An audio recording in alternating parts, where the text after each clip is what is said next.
screen didn't just flicker, it didn't glitch, it was seized. November 24th, 2014, 8 a.m. Inside the gleaming glass offices of Sony Pictures in Culver City, California, the morning routine was shattered in a single heartbeat. One moment, thousands of employees were sipping their morning coffee, scrolling through emails, checking box office numbers, and preparing for the holiday rush. The next, a chilling silence swept across the studio lot, louder than any scream. On every monitor, on every floor, the corporate desktop backgrounds vanished. In their place appeared a nightmare.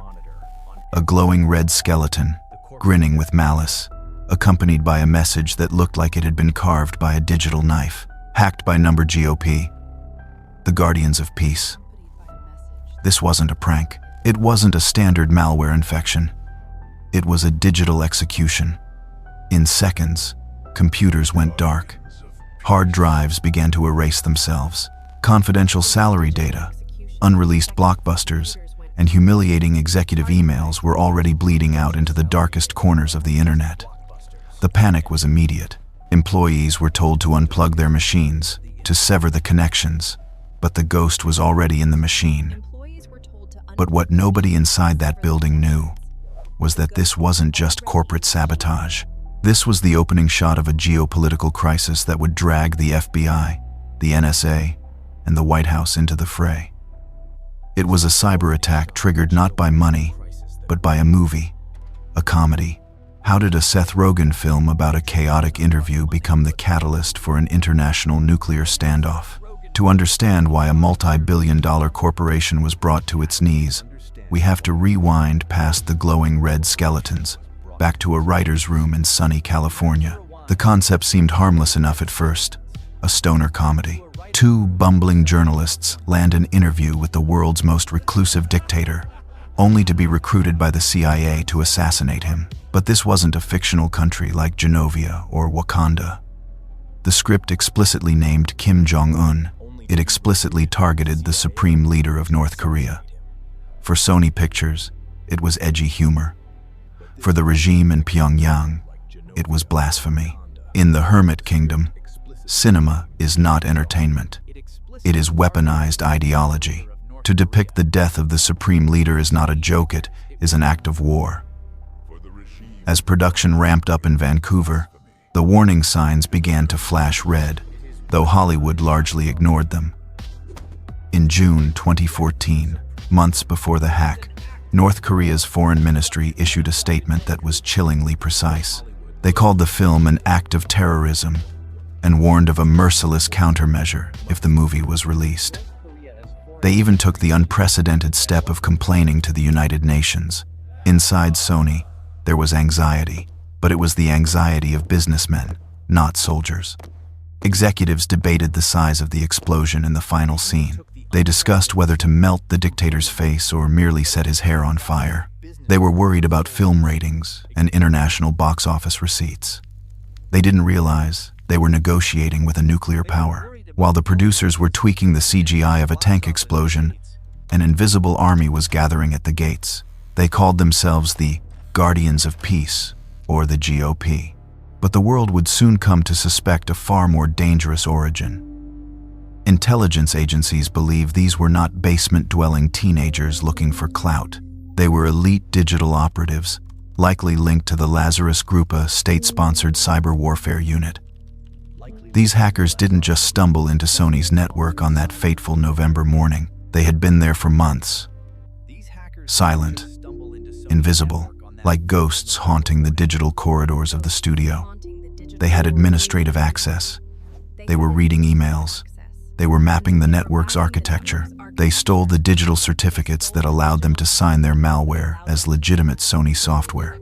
They watched the movie before the public did. They saw the disrespect, and they prepared a weapon that would hurt Sony more than any bomb could. They weren't just going to delete files. They were preparing to air the company's dirty laundry to the world, to humiliate the executives, and to destroy the studio's reputation from the inside out. The trap was set. The movie was in the can. And as the release date of Christmas Day approached, the trap was sprung. The Guardians of Peace were ready to deliver their ultimatum. The initial blackout was terrifying, but what followed was a slow, agonizing public execution. The hackers didn't just burn the house down. They looted it first, and then they displayed the spoils in the town square for everyone to see. In the days following the November attack, the Guardians of Peace began to release the data. It came in waves, massive gigabytes of compressed files uploaded to file-sharing sites. The world watched in morbid fascination. 5 unreleased movies were pirated instantly, costing the studio millions in potential revenue. But the financial loss was the least of their worries. The true weapon was the email archives. Tens of thousands of private emails from Sony's top executives were spilled onto the web. It was a masterclass in psychological warfare. Suddenly, the private thoughts of Hollywood's elite were public property. Insulting remarks about A-list stars, racially insensitive jokes about President Obama, brutal critiques of colleagues, it was all there. Friendships were shattered. Careers were put on life support. The hackers had turned the studio's own internal culture into a weapon against it. Sony wasn't just fighting a hacker. They were fighting a civil war within their own ranks, fueled by paranoia and embarrassment. While the tabloids feasted on the gossip, a darker reality was unfolding in the server rooms.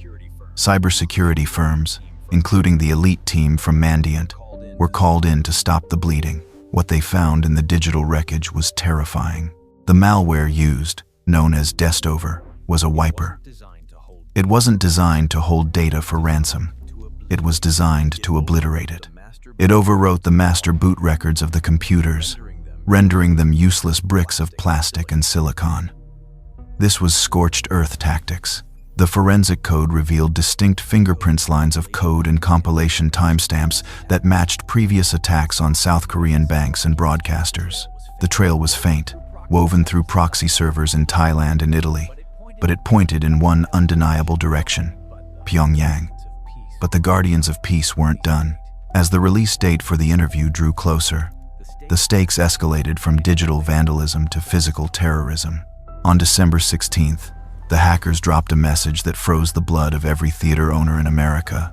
The message read, "Remember the 11th of September 2001. We recommend you to keep yourself distant from the places at that time. If your house is nearby, you'd better leave." The threat was explicit. They weren't just threatening to leak a script anymore. They were threatening to blow up movie theaters that dared to show the film. This was no longer an IT problem. This was a Department of Homeland Security problem. Department of Justice officials and FBI agents flooded the situation. The question wasn't about protecting emails anymore. It was about protecting lives. The theater chains, the backbone of the film industry, buckled. One by one, the major exhibitors, Regal, AMC, Cinemark, announced they would not show the film. They couldn't risk the liability. They couldn't risk the safety of their patrons. Sony Pictures, backed into a corner, battered, humiliated, and facing a potential physical catastrophe, made the call that shook the entertainment world. On December 17th, they canceled the theatrical release of The Interview. The hackers had won. For the first time in history, a foreign cyber attack had successfully censored a piece of American culture on American soil. The servers were silent. The theaters were dark, and somewhere, far across the Pacific, the Guardians of Peace were celebrating their victory. But silence is often loudest, just before the counterattack. The cancellation of The Interview didn't bring peace. It brought a firestorm. For a brief, surreal moment, the hackers had achieved total submission. A major American corporation had bowed to the demands of an anonymous digital threat. But the victory was short-lived because it triggered something the attackers hadn't calculated: the American obsession with free speech. The backlash was immediate and bipartisan. In Hollywood, the silence of the theaters was met with a roar of indignation. George Clooney, Aaron Sorkin, and other titans of the industry spoke out, framing the cancellation not as a safety measure, but as an act of cowardice. The narrative shifted. It wasn't about a silly comedy anymore. It was about a precedent. If a cyber gang could dictate what movies America could watch, what would they censor next? news reports, books, political documentaries. The trial of this event wasn't held in a courtroom with a jury of 12. It was held on the world stage, and the judge was the President of the United States. On December 19th, in an end-of-year press conference, President Barack Obama stepped up to the podium. The world expected a standard diplomatic response. Instead, they got a rebuke. Sony is a corporation. It suffered significant damage. Threats were made to its employees. I am sympathetic to the concerns that they faced, the president said, his face stern. The words rang out like a gavel strike. We cannot have a society in which some dictator someplace can start imposing censorship here in the United States. Obama continued, because if somebody is able to intimidate folks out of releasing a satirical movie, imagine what they start doing when they see a documentary that they don't like. At the same time, the FBI did something unprecedented. For years, cyber attacks were treated as murky, unattributable crimes. But this time, the United States government pointed a direct finger. In a formal statement, the FBI confirmed what the security experts suspected. The North Korean government was responsible for these actions. It was a formal indictment of a sovereign nation for a cybercrime committed on U.S. soil. The verdict was in. This was state-sponsored aggression. Emboldened by the president's support and the public outcry, Sony reversed course. They couldn't put the movie in the major chains. The fear was still too palpable there. But they utilized the very tool the hackers had tried to weaponize: the internet. On Christmas Day, 2014, the interview wasn't silenced. It was streamed. It was released on YouTube, Google Play, and Xbox Video, alongside a limited run in fearless independent theaters. The top-secret documents, the threats, the red skeletons, none of it stopped the film from being seen. People watched it not because it was a cinematic masterpiece, but as an act of patriotic defiance. The hackers had tried to erase the film. Instead, they had given it the biggest marketing campaign in history. But while the movie played, the war wasn't over. The internet in North Korea suddenly went dark, a total outage that lasted for hours. No one claimed responsibility, but the message was clear. The United States had fired back. The movie was released. The theaters didn't explode. The world didn't end. But when the smoke cleared over Culver City, the landscape of the 21st century had fundamentally changed. For Sony Pictures, the cost was staggering. Financial estimates placed the damage at over $100 million in investigation costs, equipment replacement, and lost revenue. But the human cost was higher. Amy Pascal, the co-chairman of Sony Pictures and one of the most powerful women in Hollywood, stepped down in the wake of the email leaks. Her career became the most high-profile casualty of a war fought with keyboards instead of missiles. The Sony hack wasn't just a corporate breach. It was a watershed moment. It shattered the illusion that private companies are safe from the geopolitical vendettas of nation-states. It proved that a movie studio, a bank, or a hospital could become the front line of a modern war. The guardians of peace faded back into the digital shadows, but the group behind them, the Lazarus Group, did not retire. They evolved. In the years that followed, the same digital fingerprints would be found on the $81 million heist of the Bangladesh bank and the devastating WannaCry ransomware attack that crippled the British healthcare system. The Sony attack was a dress rehearsal. It was a proof of concept.